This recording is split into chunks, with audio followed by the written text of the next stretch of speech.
ফ্যাসিবাদের দোসরদের অন্তর্বর্তী সরকারে রেখে সংস্কার কাজ সফল হবে না বলে মন্তব্য করেছেন বিএনপি নেতারা। বলেছেন, দেশের গণতান্ত্রিক প্রক্রিয়াকে ফিরিয়ে আনতে হলে বিএনপির ভারপ্রাপ্ত চেয়ারম্যান তারেক রহমানের বিরুদ্ধে সব মিথ্যা মামলা প্রত্যাহার করে তাকে দেশে ফিরিয়ে আনতে হবে। আলাদা অনুষ্ঠানে এসব কথা বলেন তারা। জিয়া মঞ্চের ৩১তম প্রতিষ্ঠা বার্ষিকী উপলক্ষে রবিবার সকালে রাজধানীর চন্দ্রিমা উদ্যানে দলের প্রতিষ্ঠাতা প্রয়াত রাষ্ট্রপতি জিয়াউর রহমানের সমাধিতে শ্রদ্ধা জানায় সংগঠনটি। সেখানে বিএনপির স্থায়ী কমিটির সদস্য গয়েশ্বরচন্দ্র রায় অভিযোগ করেন, দুর্গাপূজা ঘিরে পতিত সরকারের দোসররা দেশকে অস্থিতিশীল করার চেষ্টা করছে। জাতির নেতা তার বিরুদ্ধে যে সকল অন্যায়ভাবে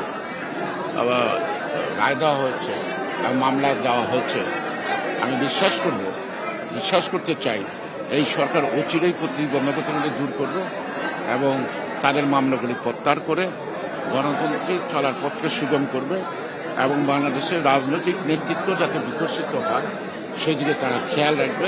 ঢাকা রিপোর্টার্স ইউনিটিতে বিএনপির আরেক স্থায়ী কমিটির সদস্য অবসরপ্রাপ্ত মেজর হাফিজউদ্দিন আহমেদ অভিযোগ করেন, সরকারের কেউ শেখ হাসিনাকে সহায়তা করছে।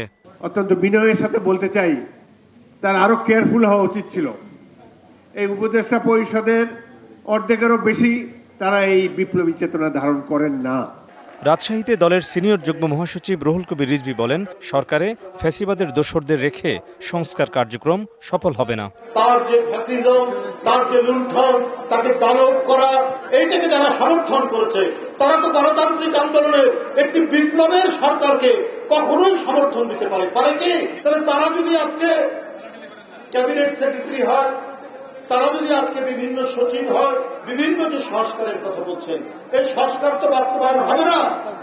এদিকে নিউ ইয়র্কে এক মতবিনিময় সভায় সাংবাদিক নেতা কাদের গনি চৌধুরী অভিযোগ করেন, ফ্যাসিস্ট সরকারের সময় মিথ্যা মামলা দিয়ে নির্বাসিত রাখা হয়েছে তারেক রহমানকে। অবিলম্বে তারেক রহমানকে বাংলাদেশে তার মামলাগুলো প্রত্যাহার করে বাংলাদেশে ফিরিয়ে আনুন, তার নাগরিক হিসেবে তার প্রাপ্য অধিকারগুলো ফিরিয়ে দিন। ফ্যাসিবাদ যাতে আবার মাথা চেড়ে উঠতে না পারে, খুনি হাসিনা যেন আবার দেশে এসে যেন রাজনীতি করতে না পারে, সেই জন্য আমাদের ঐক্যবদ্ধ থাকতে হবে। অন্তর্বর্তী সরকারকে ব্যর্থ করতে দেশের ভেতরে ও বাইরে নানা ষড়যন্ত্র চলছে বলেও মন্তব্য করেন বিএনপি নেতারা। Mohammad Hussain, DBC News, Dhaka.